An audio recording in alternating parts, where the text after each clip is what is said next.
Hair fall यानी बालों का झड़ना बहुत ही कॉमन प्रॉब्लम है, लेकिन कभी कभी ऐसा होता है कि बहुत सारे बाल गिरने लगते हैं और आदमी चिंता में पड़ जाता है कि इसका क्या कारण है।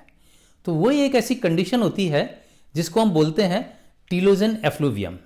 तो आज मैं आपको इसी कंडीशन के बारे में बताऊंगा कि टीलोजन एफ्लूवियम क्या होता है और इसके क्या कारण हैं और इसका क्या इलाज है।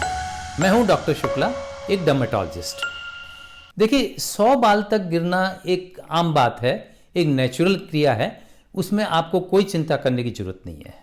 लेकिन अगर आपके बाल 300-400 रोजाना गिरने लग जाएं, आपके कंघे में खूब सारे बाल निकल रहे हैं, ब्रश में खूब बाल निकल रहे हैं, सुबह उठते हैं तो तकिए पे बहुत सारे बाल दिखाई पड़ते हैं आपको, या बाथरूम में बहुत सारे बाल नजर आते हैं, तो ये एक बीमारी हो सकती है या एक कंडीशन हो सकती है जिसको हम बोलते हैं टीलोजन एफ्लूवियम। तो टीलोजन एफ्लूवियम क्या होती है ये मैं आपको बताता हूं। देखिए, क्या होता है कि बाल अपना उगता है रोम छिद्र से, या जिसे हम पोर कहते हैं, तो पोर्स में से निकलते हैं। तो ये जो पोर्स होते हैं वो एक्चुअली एक ट्यूब की तरह होते हैं, और जिसके नीचे एक बेस होता है इस ट्यूब का, और उस बेस में स्किन के सेल्स होते हैं। वो सेल्स बराबर डिवाइड होते रहते हैं, डिवाइड होते हैं, फिर मल्टीप्लाई होते हैं। मल्टीप्लाई होने से वो ग्रोथ होके ऐसे बाल बनता रहता है, और धीरे धीरे बाल बनता बनता ऊपर उठता रहता है और उस रोम छिद्र में से आगे निकलता रहता है। तो ये जो ग्रोथ फेज है, इस ग्रोथ फेज को हम बोलते हैं एनाजन फेज। और ये एनाजन फेज जो है वो करीब 4 साल तक चलता है, यानी बालों की ग्रोथ 4 साल तक होती रहती है। उसके बाद क्या होता है, इस ग्रोथ पर ब्रेक लग जाता है, ये ग्रोथ बंद हो जाती है और बाल नीचे जो उसका जो नीचे वाला बेस होता है बाल हेयर फॉलिकल का, वो सिकुड़ जाता है और फिर धीरे धीरे वो टूट जाता है, अपने नीचे के कांटेक्ट से खत्म अलग हो जाता है। और उसके बाद फिर एक फेज आता है जिसको हम बोलते हैं रेस्टिंग फेज या शेडिंग फेज, या इसको हम बोलते हैं टीलोजन फेज। तो ज्यादातर बाल तो एनाजन फेज में ही होते हैं, यानी ग्रोथ फेज में ही होते हैं। 80-90% बाल जो अपने सिर के होते हैं वो किसी भी एक समय पे एनाजन फेज में होते हैं। लेकिन जब ग्रोथ रुक जाती है उसके बाद बाल आते हैं शेडिंग फेज के अंदर। शेडिंग फेज करीब 4 महीने तक चलता है और इसके बाद बाल बाहर निकल जाता है। लेकिन इसके बाद फिर वापस ग्रोथ चालू होती है। बाल जब बाहर निकल जाता है तो जो नया बाल उगने लगता है, और नया बाल फिर वापस वो एनाजन फेज चालू हो जाता है, फिर वो टीलोजन आ जाता है। तो ये साइकिल चलती रहती है। इस साइकिल चलने के कारण से पुराने बाल गिर जाते हैं और नए बाल आते रहते हैं। लेकिन अचानक किसी कारण से, कोई कारण हो जिसके कारण से इस ग्रोथ फेज को कोई झटका लगता है, कोई इसको स्ट्रेस होता है, तो उसके कारण से अगर बहुत सारे बाल आप ग्रोथ फेज से हटके और शेडिंग फेज में आ जाएं, तो फिर ये टीलोजन एफ्लूवियम हो जाता है। यानी बहुत सारे बाल एक साथ निकलेंगे तो वही टीलोजन एफ्लूवियम कहलाता है। अब बात करते हैं कि टीलोजन एफ्लूवियम होता क्यों है, वो ऐसे कौन से कारण हैं जिसके कारण से ग्रोथ फेज को झटका लग सकता है, यानी ग्रोथ फेज रुक सकता है और शेडिंग फेज में बाल आ जाते हैं। तो इनमें जो सबसे कॉमन कारण है वो आप सब लोग जानते हैं, वो होता है चाइल्ड बर्थ। आपने सुना होगा या देखा होगा कि चाइल्ड बर्थ होने के 2-3 महीने बाद अक्सर बाल गिरने चालू हो जाते हैं।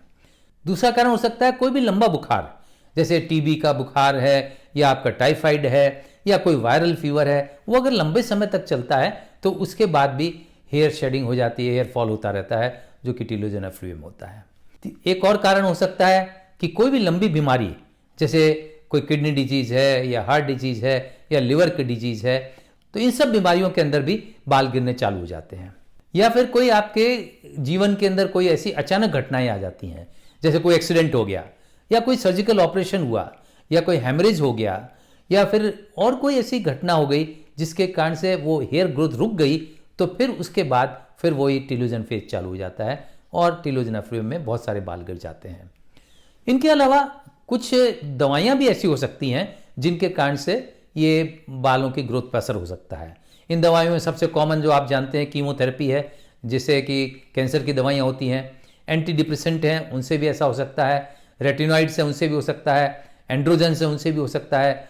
ये बहुत सारी दवाइयाँ होती हैं। इनमें से कई ऐसी दवाइयाँ हैं कि जो बालों की ग्रोथ को आपके प्रॉब्लम कर सकती हैं और बहुत सारे बाल गिर सकते हैं।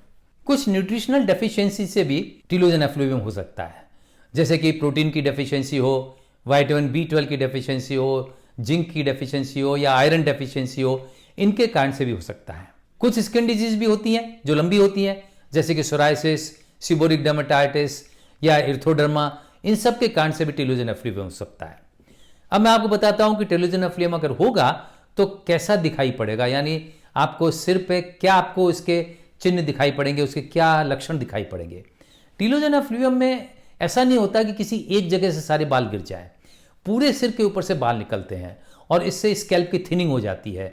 तो स्कैल्प में आपके बहुत जगह आपको स्पेस दिखाई पड़ती है और इसके कारण से आपको कहीं कहीं किसी जगह पे सिर जो है एकदम साफ दिखाई देने लगता है। ये जो चीज़ें होती हैं टेलोजन एफ्लुवियम, ये जो मैंने आपको कारण बताए, इन कारणों के इमीडिएटली बाद नहीं होता है, इसके करीब 2-3 महीने बाद होता है।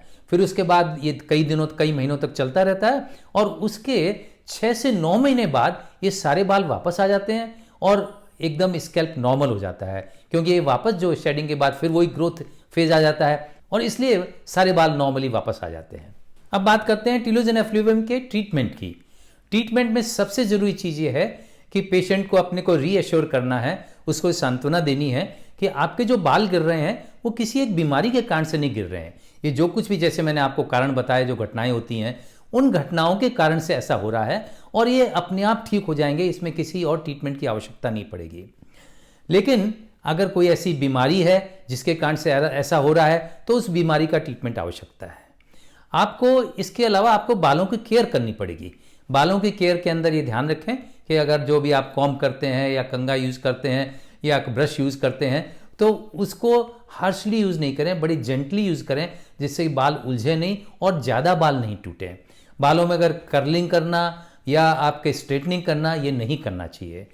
बालों को सुखाने के लिए अगर आप ब्लोअर यूज़ करते हैं तो हीट ब्लोअर यूज़ नहीं करें, हीट उसमें अंदर यूज़ नहीं करें, क्योंकि ये सब बालों को डैमेज करती है। कलर भी बालों को डैमेज करता है, इसलिए उससे भी जहाँ तक हो बचना चाहिए।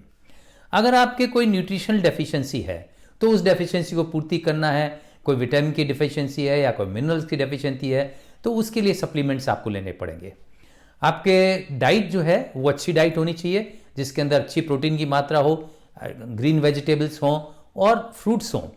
ऐसे आपकी डाइट अच्छी होगी तो बालों को न्यूट्रिशन भी अच्छा मिलेगा। आपको एक्सरसाइज रेगुलरली करनी चाहिए। अगर आपका कोई स्ट्रेस कारण है इसके लिए तो आपको स्ट्रेस लेवल को आपको कम करना चाहिए। तो आज के लिए बस इतना ही। अगली बार फिर एक नए टॉपिक के साथ आपके सामने उपस्थित होऊंगा। तब तक के लिए आपसे आज्ञा चाहता हूं। धन्यवाद।